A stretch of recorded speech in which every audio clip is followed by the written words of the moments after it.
নমস্কার বন্ধুরা, নতুন আরেক ভিডিওতে চলে এসেছি আমি স্নেহাশিস। আমার ছোট্ট ইউটিউব চ্যানেলে আপনাদের সকলকে স্বাগত জানাই। চলুন নতুন একটা ভিডিও নিয়ে আপনাদের মধ্যে আলোচনা করি। ভিডিওটি হলো সংবিধানে গতকাল 25শে জুন সাংসদদের যে শপথ বাক্য পাঠ করালেন, তো সেই শপথ বাক্যে আমরা বিভিন্ন নজির, বিভিন্ন ঘটনা দেখলাম। সেই সঙ্গে সঙ্গে কী দেখলাম, যে হায়দ্রাবাদের যে সাংসদ, দীর্ঘদিনের সাংসদ, ওনার পিতা তিনি ছিলেন দীর্ঘদিনের সাংসদ, উনি 4-5 বারের সাংসদ, অভিজ্ঞ মিম দলের সুপ্রিমো। তো সাংসদ তিনি শপথ বাক্য পাঠ করলেন। সেই সঙ্গে সঙ্গে দেখলাম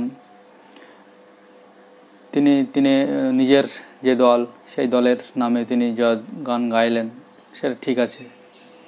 সেই সঙ্গে সঙ্গে দেখলাম জয় তেলেঙ্গানা, ওটাও ঠিক আছে। সেই সঙ্গে সঙ্গে দেখলাম জয় প্যালেস্তাইন। আমরা এর মানে কিন্তু কেউই বুঝলাম না। মানে ভারতেই সম্ভবত এগুলো সম্ভব, কারণ ভারতবর্ষে কোনো নির্দিষ্ট শক্তপোক্ত কোনো আইন নেই। তাই ভারতের সংসদে একজন পার্লামেন্টে নির্বাচিত সাংসদ তিনি অন্য দেশের নামে জয়ধ্বনি দিচ্ছেন, জয়গান করছেন, আর সেইটা তার বিরুদ্ধে কোনো ব্যবস্থা নেওয়া হচ্ছে না। এইটা মনে হয় সারা পৃথিবীর বুকে একটা নজির।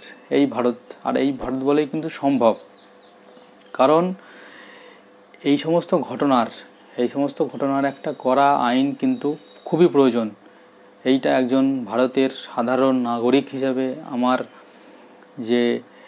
আমি মনে করি। আপনারা আপনাদের মতামত দেবেন, এই নিয়ে ভিডিওগুলো দেখবেন, বিভিন্ন মিডিয়ায় বা লোকসভা টিভিতে দেখবেন। এই যে সমস্ত দেশদ্রোহী মানুষ, নির্বাচিত সদস্য, তারা সংসদে গিয়ে এরকম দেশ বিরোধী কথা বলছে, জয় ভারতবর্ষ বা জয় হিন্দ তাদের মুখ দিয়ে বার হয় না, তাদের মুখ দিয়ে বার হয় জয় পাকিস্তান, জয় প্যালেস্তাইন। এটা ঠিক না। আজকে সবার আগে হচ্ছে দেশ।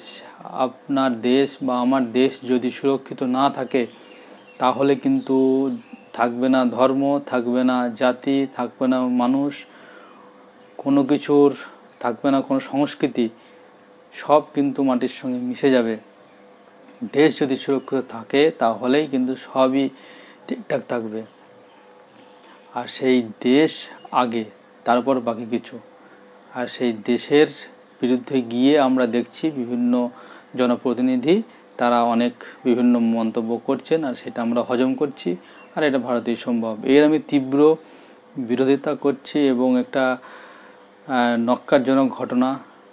এই ঘটনার এগেনস্টে যে পলিটিক্যাল ক্ষমতা দখল করার যে ইচ্ছা সব পার্টির ভেতরেই থাকে, কিন্তু এমন নয় যে দেশটাকে একদম শেষ করে দিয়ে দেশের বিরুদ্ধে গিয়ে আমরা ক্ষমতা অর্জন করব, দেশ বিরোধী কথা বলে আমরা ক্ষমতা অর্জন করব, সেইটা ঠিক না। এর ধিক্কার জানাচ্ছি। আর আগামী দিনে আশা করব এই সমস্ত ঘটনা যাতে না ঘটে, সেই আশা আমি করব। এই একই ঘটনা যদি ধরুন পাকিস্তানে ঘটতো, আমেরিকায় ঘটতো, চীনে তো ঘটার কোনো ব্যবস্থাই নেই, বা বাংলাদেশেও ঘটতো, এতক্ষণ আগুন জ্বলতো, ট্রেনে আগুন তাণ্ডব, কেউ যদি এরকম দেশ বিরোধী অন্য দেশে হয়ে পার্লামেন্টে স্লোগান দিত। আজকে এই ভারতবর্ষের মাটিতে, ভারতবর্ষের বুকে দাঁড়িয়ে আজকে এরকম কথা বলছে, তাই কোনো শক্ত আইন নেই, তাই আজকে সাধারণ মানুষ চুপচাপ, আমরা চুপচাপ হজম করছি, শুনছি। আমরা তো বলছি যে ও যা বলে বলুক, ওটা কোনো বিষয় নয়, কিন্তু এটা বিষয়। এই যে মানসিকতা, এই মন মানসিকতা আসাটাই তো হচ্ছে আমাদের বিপজ্জনক। আজকে একটা সাধারণ মানুষ জঙ্গি ধরা পড়ছে, আজকে অসামাজিক কাজকর্ম করছে, সেটা তো সাধারণ মানুষ। আজকে পার্লামেন্টে যাকে পাঠিয়েছে তারা আইন তৈরি করে, তারা তো এইসব আইন তৈরি করবে। তারা কি আইন তৈরি করবে? তারা যে আইন তৈরি করার জন্য যাদের আমরা পাঠাচ্ছি, তাদের মুখ থেকে এরকম কথা শুনছি, তাদের মানসিকতা হচ্ছে এরকম। তাহলে তাহলে কি হবে? এর আমি তীব্র বিরোধিতা জানাচ্ছি। অবশ্যই আপনারাও আলোচনা করবেন। যদি ভিডিও ভালো লেগে থাকে কমেন্টে লিখে জানাবেন এবং আরও কিছু তথ্য থাকলে আপনারা বলবেন। তো আপনারা ভালো থাকুন, সুস্থ থাকুন। আশা করি আরও অনেক ভিডিও নিয়ে আসবো। সকলকে ধন্যবাদ, নমস্কার।